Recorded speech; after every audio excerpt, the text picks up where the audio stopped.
Good morning, everyone, and welcome back to another edition to the Point Podcast. Night two in the NHL is past us with some great action last night, including a battle between the Calgary Flames and Winnipeg Jets. We saw Zdeno Chara make his debut for the Washington Capitals in a victory over the Buffalo Sabres. We saw the New York Islanders make a statement win over their rivals at MSG, the Rangers. And we also saw Alex Pietrangelo make his debut for the Vegas Golden Knights. But so far, just 2 nights of hockey. And I said this to start the show yesterday. I'm going to say it probably for a week now. I'm just going to say this beginning. It's one game. You need a sample size. I think after 5 games, you can really start saying this player really isn't bringing it. If you point out the Leafs, Bogosian had a tough night one. I suspect he'll be in the lineup tonight. He could play great. That's a wash. If he plays 4 straight games where he's getting a penalty, he's being lazy, he's getting beaten off pucks, well, then you have a trend.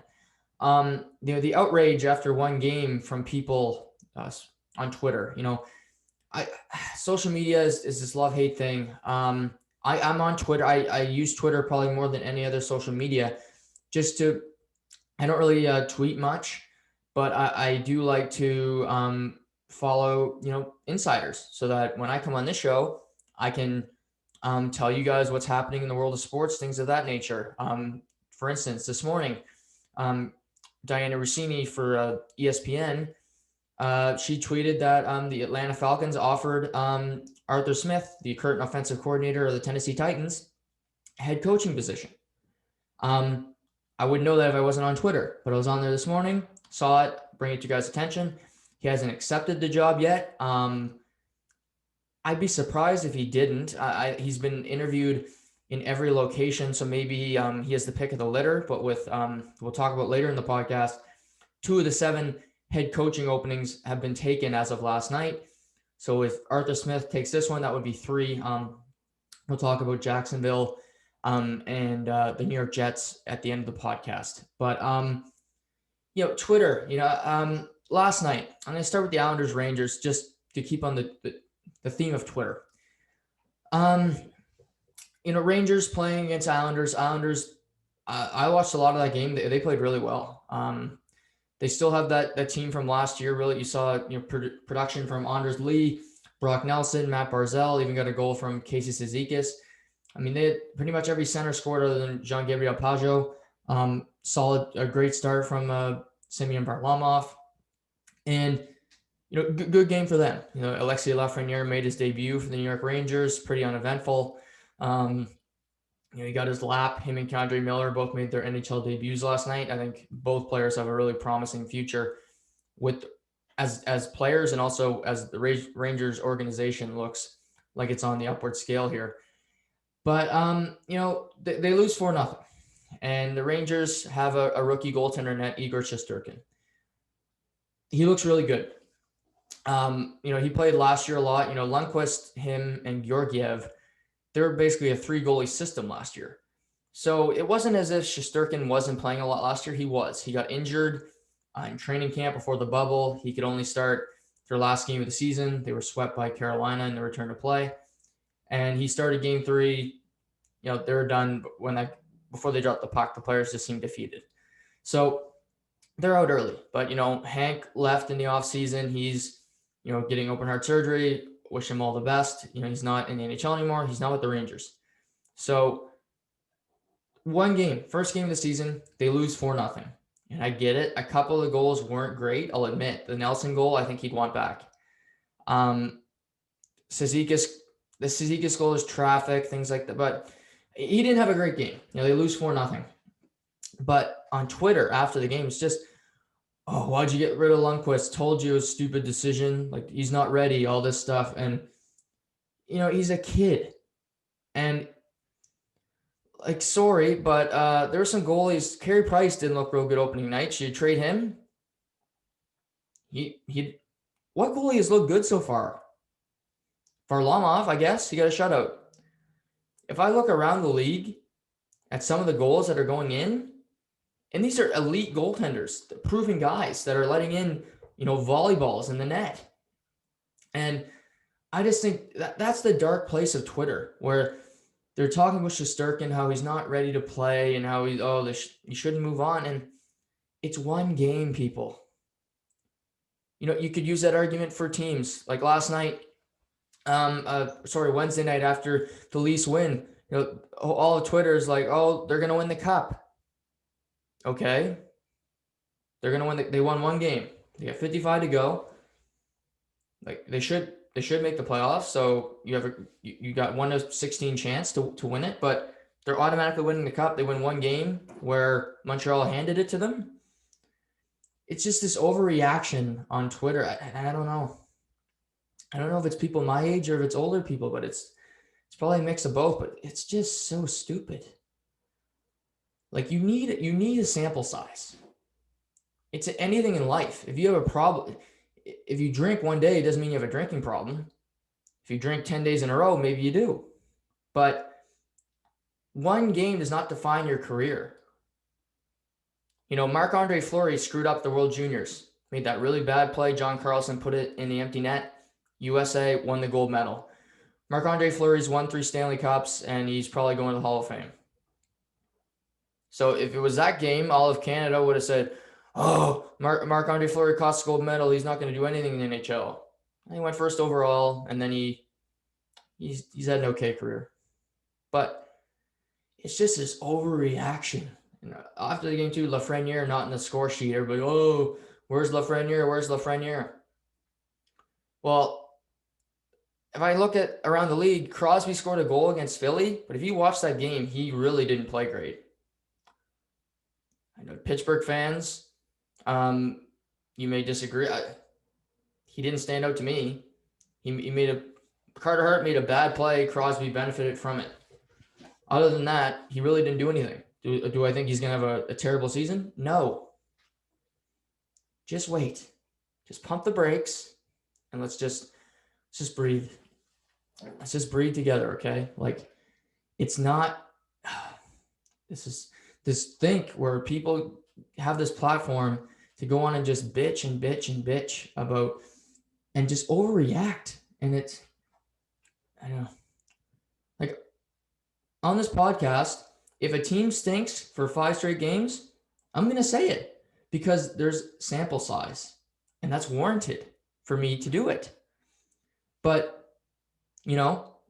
I think Josh Anderson played great in the first game for Montreal. He was hurt all last year, so maybe he'll struggle the next 10. But I pointed out one game where he played well, but writing off a guy and just critiquing his one game is a big difference here. Saying Shesterkin's not ready and just saying, well, Shesterkin didn't play good last night, you can hear in the tone and just the way that phrase is, it's very different. And I think we need to learn. We need to learn from this. People on Twitter won't. The bad people on social media won't because they're just ignorant. But it just pisses me off to see, having to see young players go through that. And credit, last night, Shesterkin didn't play well, but credit to the Islanders. They're a team, I have them finishing outside the playoffs. One game that is not going to change my opinion. I think they look great last night. Barzal was flying. He looked, he was just got signed right before camp for 3-year, $21 million extension. He looked great last night. And the Islanders still have, the trappings of their team last year. So we'll see, but just pump the brakes on the unnecessary, taking a run at these players for no reason. It could be a veteran who played one game that you really didn't like. Again, let's just give it a period of time. You can bury players. I will. You can, as fans. But let's give it at least 5 games, okay? Like, let's give them 5 games, then you can say, okay, this guy sucks. I've had that fight I think I've changed I've done this in my life when I was younger. I fight with my parents about it because I think they bury guys way too quick. And it's just, we need to learn from it. Okay. Let's try together. We're going to learn on this spot. I never thought I'd teach anybody anything, but maybe on this podcast, I'll get there one day. Yeah, another big item was Zdeno Chara. Obviously, Washington playing Buffalo last night. Not the sexiest matchup on paper, but it turned out to be a very good game because we also saw Taylor Hall make his debut for Buffalo. Um, I thought he looked good. He At the end of the year last year, I found him a bit lethargic. I don't think he was that excited to be playing hockey anymore. But he was playing with Eichel last night. The two are very creative together. I think Eichel, for the one game and just looking at players as a whole, I think Eichel was one of the best players. Just have an opening night. I think it's hard to beat him. He looked fantastic last night. His skating, his shot, got getting on the score sheet. Their power play looks very dynamic with Eichel and Victor Olofsson, Hall on it. So Buffalo's in that tough East Division, like me and Seamus mentioned on the podcast, with the likes of Boston, Pittsburgh, Philly, Islanders, Rangers, etc. It's going to be tough for Buffalo because they got a tough stretch here. But I thought for opening night, they lost 6-4 in empty net with 5 seconds left, but they competed. Both teams in this game, Washington and Buffalo, both really have questions in net. For Washington, they're starting 23-year-old Ilya Samsonov. He split the duties last year with Braden Holtby.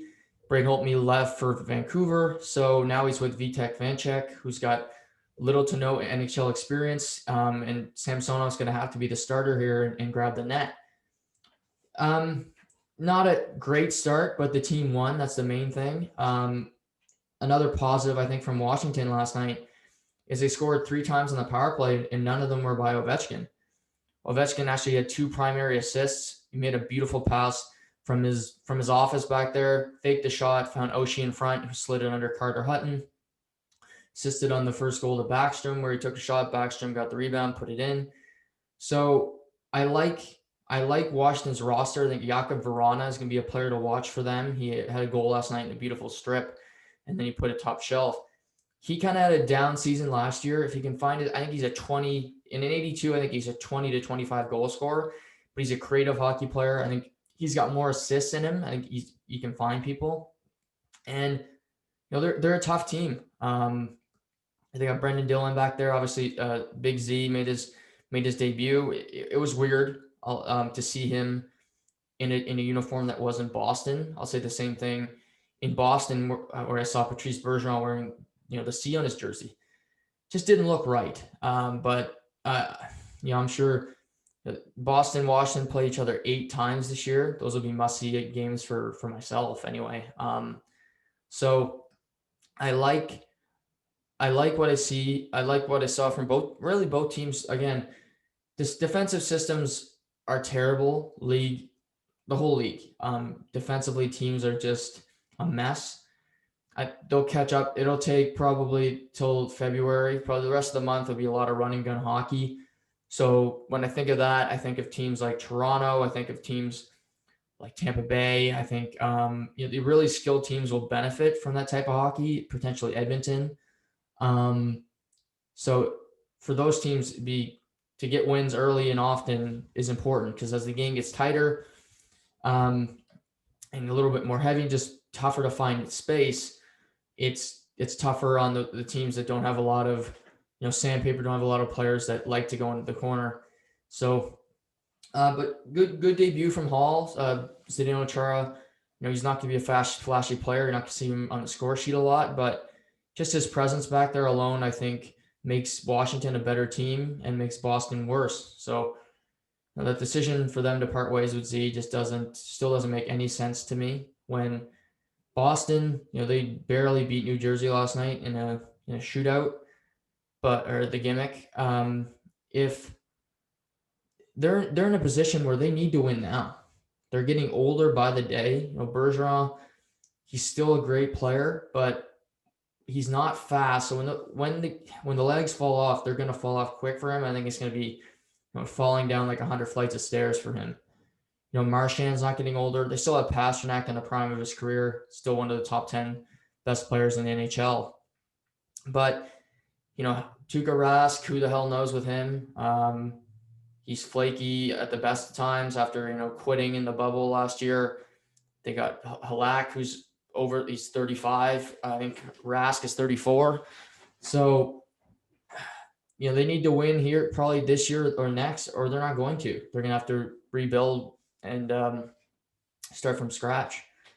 So interesting period for Boston. They're kind of in a similar position as Pittsburgh, where they still have, the great players that won them a championship, but they're not surrounded by a ton of talent, and they're aging themselves, so that they don't have everything to give what they usually do. So just a couple insights there. The game of the night for me was Calgary-Winnipeg. And I wanted to watch this game for a couple reasons. One, I picked Winnipeg to win the Canadian division, so I want to see how they looked. I also want to see Patrik Laine. He's asked for a trade. I think he's handled himself decently well with it. He hasn't been, trade me on Twitter. He hasn't been like an NBA player like a James Harden, just saying he's basically quitting and packing up his diapers and leaving Houston. Laine's handled it like a pro, so I give him credit for that. And I give him credit for last night wanting a trade, but he came to play last night. And of course, another reason I want to watch this game is Matthew Tkachuk. He's my favorite player in the NHL. And, I mentioned unicorns yesterday on the show. And for me, there's two unicorns in the NHL, and that's Josh Anderson and Tom Wilson. And it's these big, fast players that can score 20, 25 goals. I think 30. Anderson can score 30. Hit you, scare half the league, dominate physically, win board battles, and they're just, you don't find them often. They used to be around all the time in the old game, but it's just not the game. And they can have such an impact because if you think of Tom Wilson, you're afraid of him. And you think, well, okay, they're just tough. Like, it's not about fighting anymore. Tom Wilson goes into a corner, and last night, Rasmus Dahlin physically moved away, and Wilson got the puck, and they created a scoring chance because Dahlin didn't want to take a hit from him. Anderson had Tavares on him, who's a decent defender, and he made him look like Mary Poppins out there. Back of the net. I mean, these guys, and Tkachuk for me is not in that discussion because I think Tkachuk's a superstar. Matthew Tkachuk, what he can do because he can piss off people better than anybody, but he can also score a goal between his legs in overtime to win the game. He's a human highlight reel. Him and his brother are both so fun to watch. When Calgary plays Ottawa, I think those are going to be really fun games. I think him and his brother are both so competitive, and they want to kick each other's ass. So, but Tkachuk just, the way he gets in front of the net, the way his hand-eye coordination, the way he hits, the way he has such an impact on the game every shift. And I really appreciate that as a player. And, go figure, last night he opens the scoring.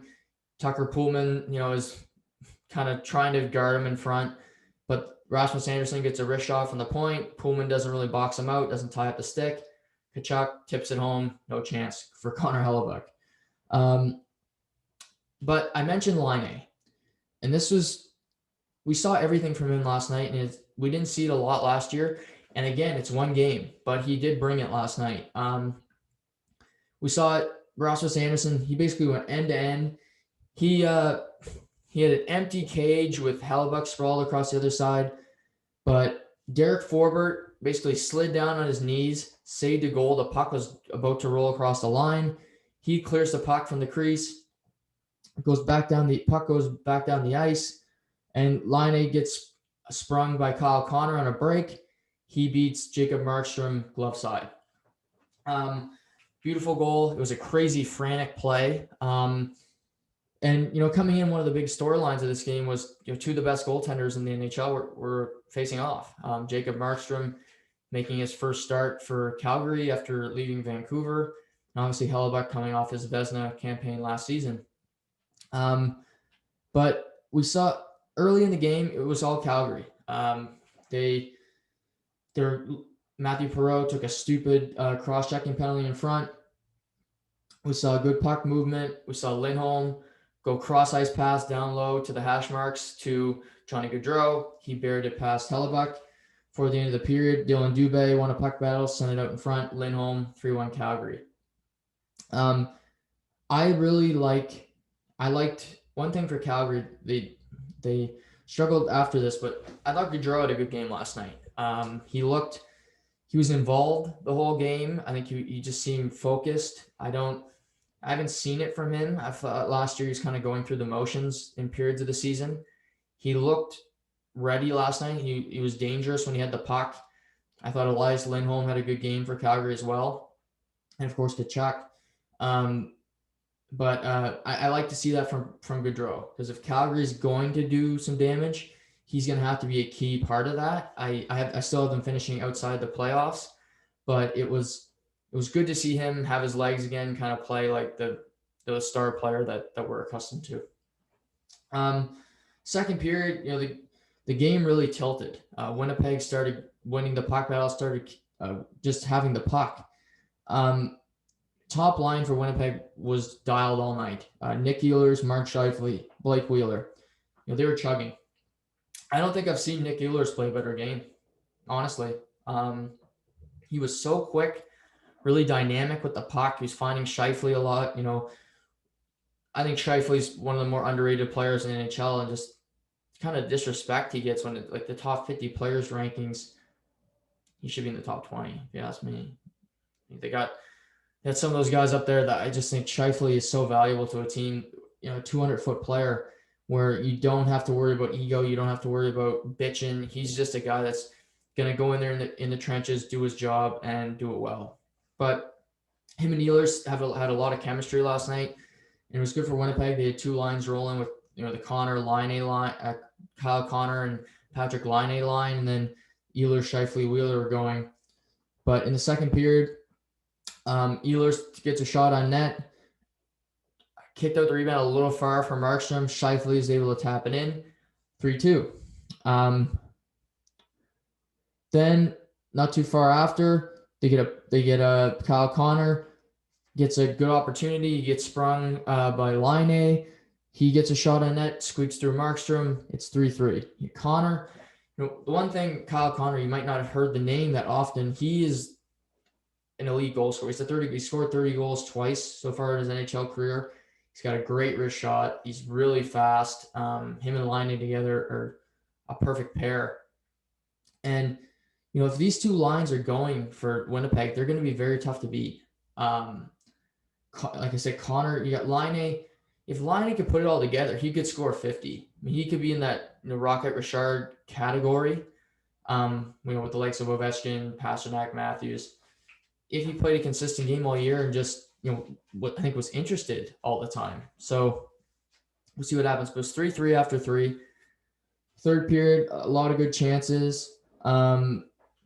It was a feisty game at the end of the game. Cross check from behind. Winnipeg got involved. Even Laine was in the scrum. Him and Kachuk going toe to toe. They didn't drop the gloves, but gloves in face. Both of them giving each other the business. Every player on the ice had somebody, and even Laine, you can probably see the video today. He's coming off the ice. He's got some blood in his mouth, but he's fired up. He seemed motivated. He seemed happy to be there and just in the battle, in competition. It was good to see. And of course, he's had a great game so far, and it was only fitting that he wins it. He's overtime. Game goes to overtime. He's coming down the wing. He's in a shooting position. He's got a partial 2-on-1. Giordano is right next to him because when he caught the puck, he didn't have a lot of space.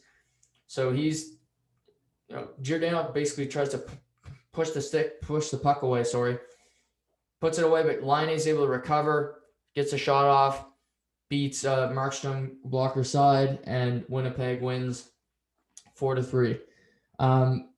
Laine said 2 goals, and he had a game. He looked. I liked the way he played. It was performance from him that I think the Winnipeg Brass wanted to see, and he provided it last night, where he looked refreshed. He looked happy to be out there, and but yeah, a good debut for the Jets. Kind of a terrible second period for Calgary, and they really didn't play great after that. But they showed promising signs in the first period and some of the second, some of the third, but tough loss for them, similar to Montreal opening night where they probably had to win and they gave it away. So a big win for Winnipeg, 4-3 overtime. I mentioned the Bruins, and they played well. They're going to be a team to watch for me because they have all the pieces necessary. I'll say that, but they don't put it all together all the time. So that's what I struggle with them, is just how they're going to do it.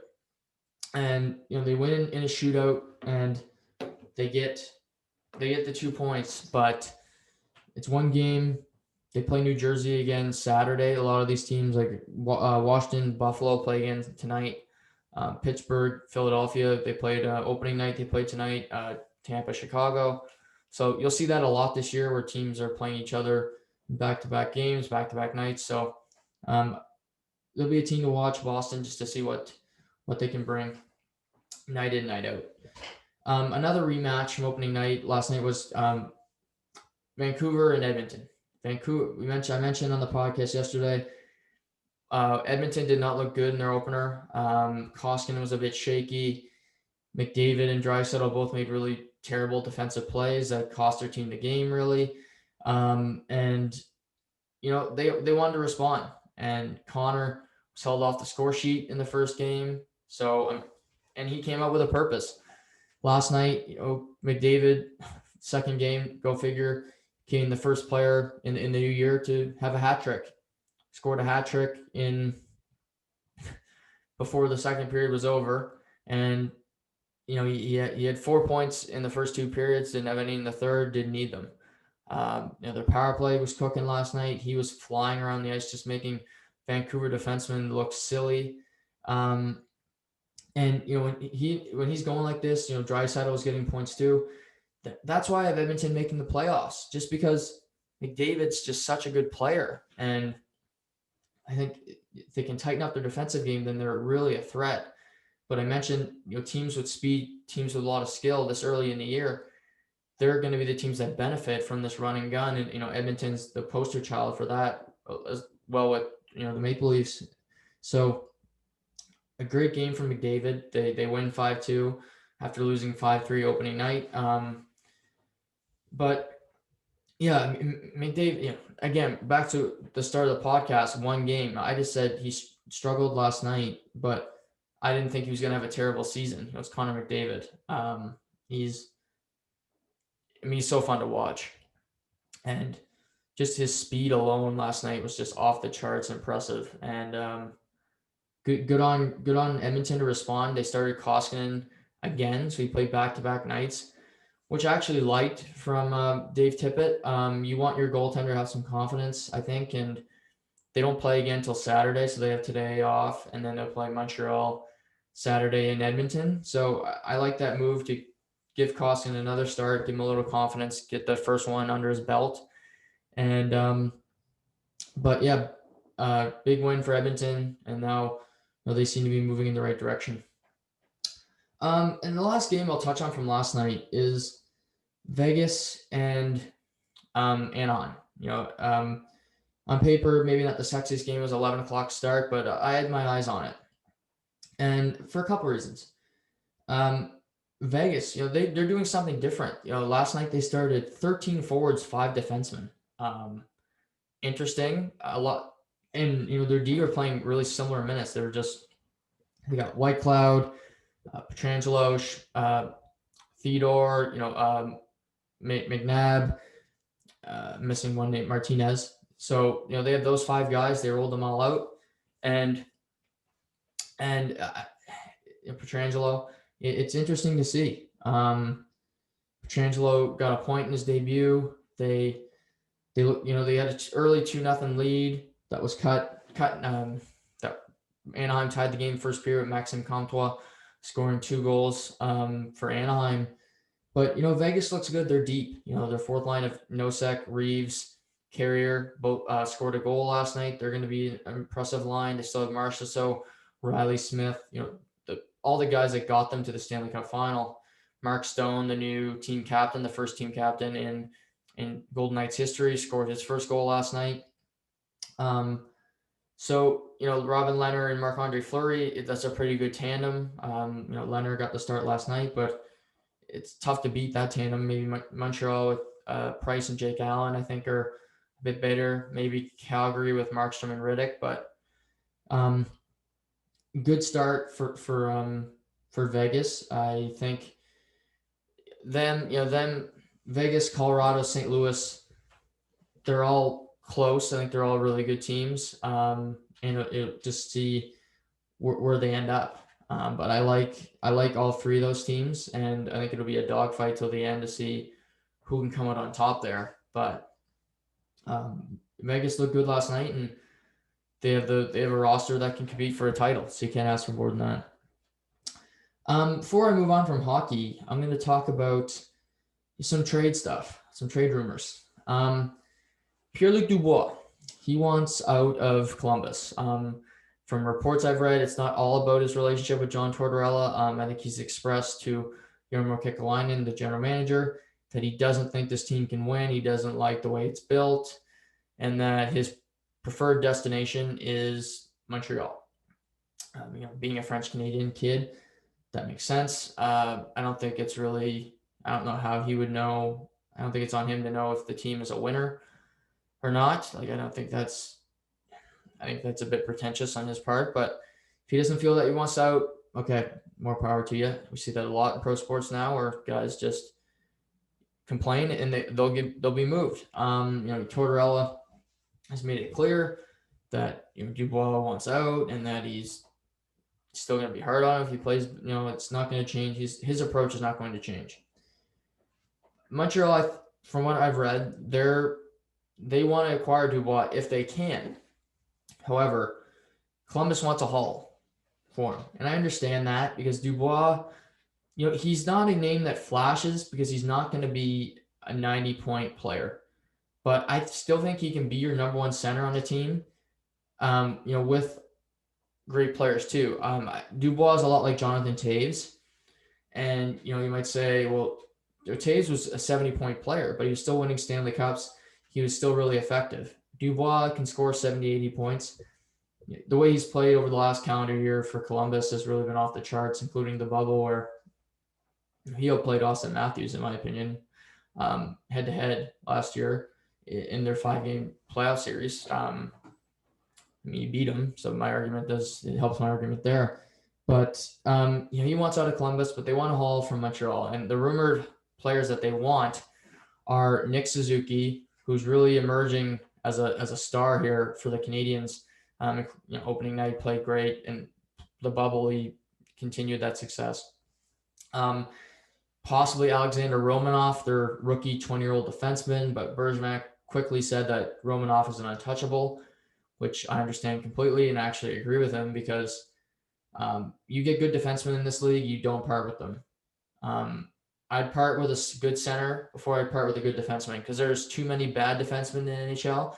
And furthermore, there's too many teams that have a number 2 or a number 3 defenseman playing as a number 1. And that's just as bad. Putting a player in a position that he's going to fail is just as bad as not addressing the situation. So Suzuki, they want Suzuki plus from Montreal for Pierre-Luc Dubois. If I'm Marc Bergevin, I love Pierre-Luc Dubois, but I'm not trading Nick Suzuki.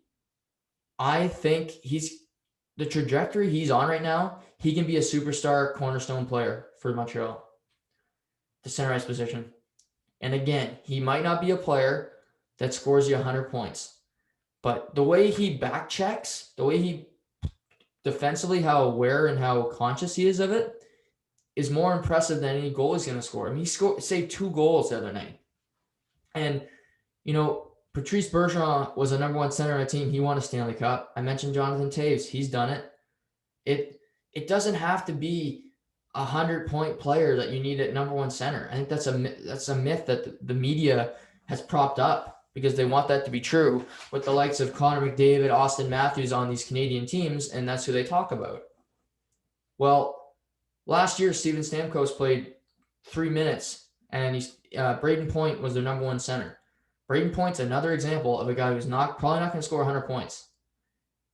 However, he's a top 10 player in the league, and he does little things well. He shows up in big games, and he plays 200 feet. Suzuki's the same way, and I think Suzuki's got a little bit more offensively than Dubois. I think Suzuki could be like a 25, maybe 30 goal scorer. Dubois, I'm not sure. I think he's 20. He's really good. He's a great player. Both of them are. But if I'm Marc Bergevin, I know this year if I don't make the playoffs, I'm probably getting fired. I'm sticking with what I have right now. I think Montreal's going to make the playoffs regardless, but I stick with what I have. Suzuki is a great player. I wouldn't be trading Romanoff. I agree with him with the untouchable status. So we'll see what happens, but I just want to keep you guys posted on that. There's nothing imminent, but I'd be surprised if we see that deal done. But that was just a rumor, so I thought I'd talk about it.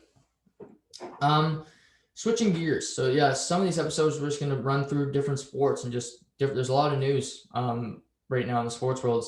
It's interesting where you don't have a lot of sports, and then you see them all pop up at the same time. NBA's going. We got the NFL. We got the NHL now. So Major League Baseball is still in their off season at a snail's pace. So we'll see what happens. But NBA on Wednesday, it was the big blockbuster where Tuesday night the Houston Rockets were playing the Los Angeles Lakers. They get smoked. James Harden playing for the Rockets still at that time. He came into camp late because he was at strip clubs, I guess, in Vegas and in Atlanta, and then you see him on the court. He's out of shape. I mean, he's got a beer belly, and he's got the tight tuck with his jersey and the shorts, and it just doesn't look good as a professional athlete. And he says after the game Tuesday night that he's done all he can for Houston. This team isn't good enough, and it's time to move on. So basically saying, I want out. And that was known before, but he really made it clear in this statement. So Houston, I think, was just sick of him.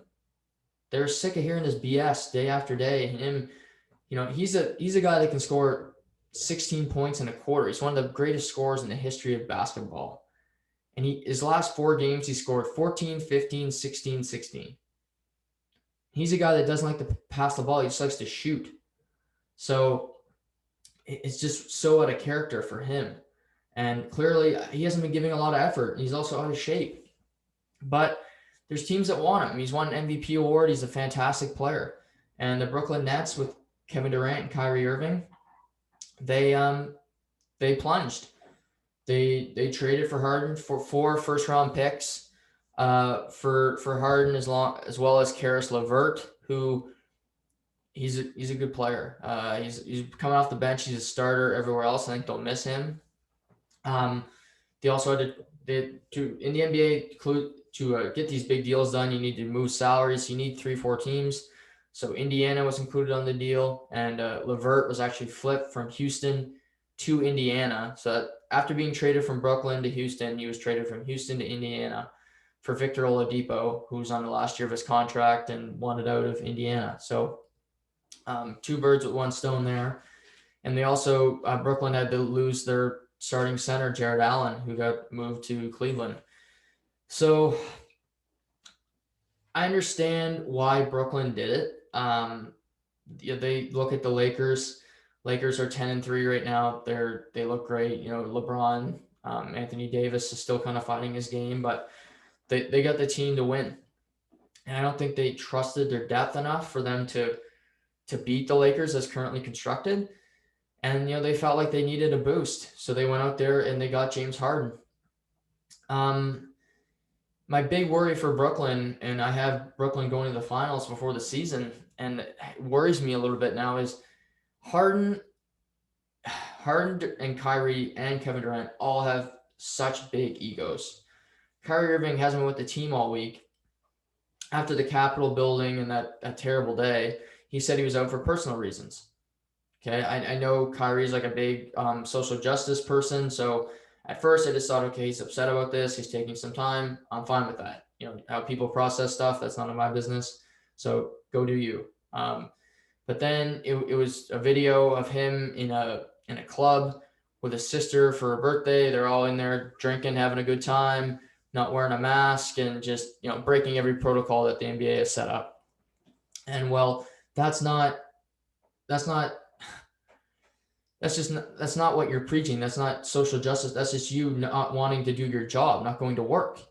And these players in the NBA, they get away with it. In real life, you don't get away with that. You get fired, and you don't hear it because the players in the NBA, players in these sports leagues now have so much leverage. And so Kyrie Irving's away. He's got that ego where he thinks the world's flat. He thinks the media hates him. He's a weird ass dude. And when he's on the court, he's electric, but off the court, he's a fucking headache. That's the easiest way I can describe it. He was in Cleveland. He didn't want to play with LeBron because he didn't think LeBron was good enough. Went to Boston, was a tire fire there. They got rid of him halfway through a season. They made it farther than they did with him the previous year. So, and you got Kevin Durant, who I still think he's the best player in the NBA. But, he's coming off a torn Achilles. He's also a really fragile guy. He's on Twitter. He creates burner accounts. So it's basically what a burner account is you put a random letters or you just create an account. And, he'll go on and chirp people that chirp him. And he found out that it was Kevin Durant. It was actually him who was doing it, defending himself. Like it was caving into the trolls, basically. And then Harden, like I said, just with the whole strip club and not being in shape, and he's his own mess. So for rookie head coach Steve Nash, this is going to be a lot of work. I don't envy his position because he's getting thrown into the fire here, but you took the job. You knew you had Kevin Durant and Kyrie before this started. So, use Mike D'Antoni, who's had a lot of head coaching experience. He's coached, Dwight Howard, Kobe Bryant. So do what you got to do. But, Brooklyn, they've had an okay start to the year, but, they're clearly the favorite to win the East now. So far this year, I think the 76ers have been the class of the Eastern Conference. But Brooklyn's clearly the favorite. I think I had them going to the finals anyway. But now this only increases their odds. And maybe in Vegas, when the odds come out, when they play their first couple of games, maybe they'll surpass the Lakers as the favorite to win the title. But certainly a major shakeup in the NBA, and another example of a player getting himself removed from a team because he didn't want to be there anymore. Now to football. NFL, I mentioned Arthur Smith getting offered the Falcons job. Well, 2 head coaches were actually hired last night. The first being Urban Meyer, the former head coach of The Ohio State University. He coached at Florida, coached at Utah. He took the Jacksonville job. He's been out of coaching for a couple of years. He left Ohio State after a scandal involving an assistant coach where he was aware of this coach had some assault issues. He didn't let him go. Then it became public. That coach was fired, and then he stepped down, citing health issues. Don't know if I really believe that, but it's a gamble hiring Urban Meyer for a couple of reasons. I mentioned the 3 places he coached in college. He quit all 3. He left all 3 for different reasons. So he's never finished at those 3 programs. He never finished. And that would worry me. He does have some health issues. I know his heart has bothered him in the past.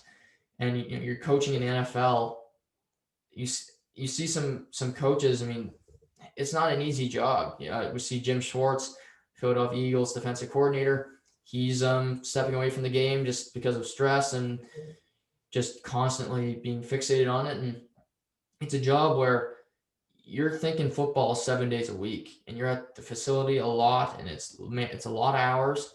So they signed him to a 5-year deal. It would shock me if he lasted 5.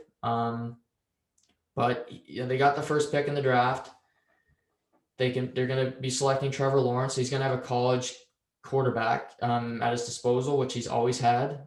So that'll probably be an easy transition. But for Urban, like Nick Saban, you can't coach the NFL players like you do college. College, these are young 18-year-old kids where they're just going to listen to you because they're 18 and it's kind of the way they're programmed. These are grown men who have their own families, who have their own feelings, thoughts, and it's not as easy. We've seen a couple coaches succeed at it. Pete Carroll has obviously succeeded coming from college to the NFL, coaching Seattle to Super Bowl and playing in another. Chip Kelly had some success for the Philadelphia Eagles, limited success with the Eagles, but he had some. But you see a lot of coaches. Nick Saban couldn't hack it. Steve Sarkisian, the head coach of Texas, he couldn't last as an OC in the NFL. So it's not an easy job. They had one win last year, so Urban's going to have to get used to losing, which he hasn't done a lot in his career. They're obviously coaching Ohio State. You don't lose a lot there. So he's going to have to adapt here.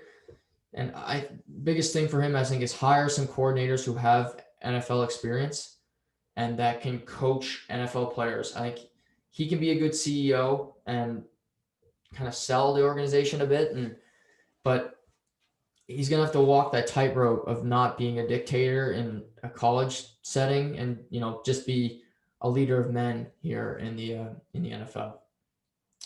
The second job, the Jets job, was they gave the head coaching job to Robert Saleh. Saleh he was defensive coordinator the past 4 seasons for the San Francisco 49ers. Obviously, he led them to the Super Bowl last year. If you look at him on the sideline, these players clearly connect with him. Richard Sherman said after the fact that he might want to go to the Jets now that Saleh's there and they got a great person. You saw Nick Bosa tweet out that he's so proud of Robert and long time coming. And he's first of all, he's a jacked human being, so I think he'll probably tell the Jets to get in a little better shape because he's ripped. But he's a defensive coach. They just had Gase, who was offensive. It's always interesting to see where teams go with that. But he should have had a job last offseason. And it's good. I like to. I don't mean to preach, but I think it's in the NFL. It's so blatant how stupid it is. It's good to see a minority get hired. I don't know why it's so hard for these white owners to do it, but for GM jobs, for head coaching, they don't give them out that often. And for Saleh to get a job with the Jets, they have the second pick in the draft. They're coming off a 2-14 season. They have to decide whether they want to keep Sam Darnold or draft a quarterback. Their defense does have some promising players on it, but it's not an easy job for Saleh, but they do have close to $100 million in cap space.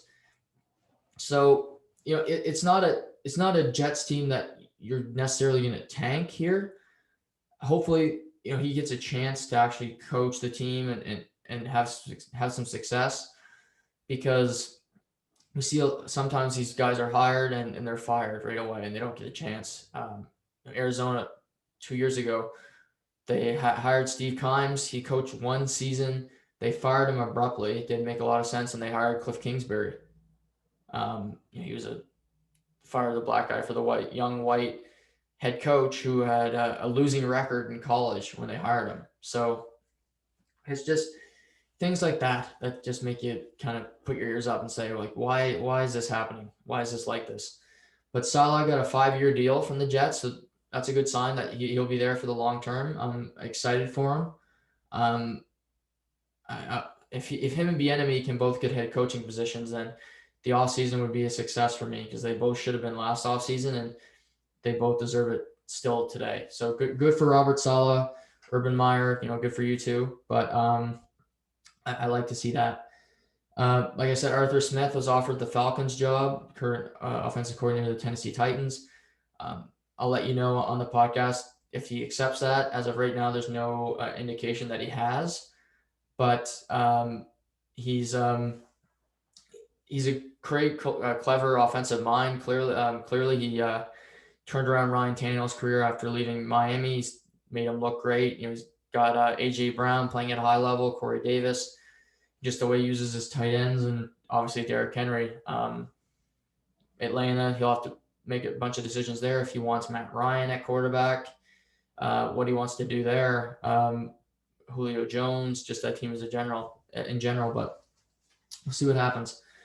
But yeah, that's basically all I have for you guys this morning. It's the news and notes around the world of sports. I'll be back later today talking with Sawyer about The Office. We're going to have a fun conversation, just talking about character development, the arc of the show, just our favorite episodes. We're kind of going to tie 3 episodes in to our discussion about character development and how they pivoted during the show.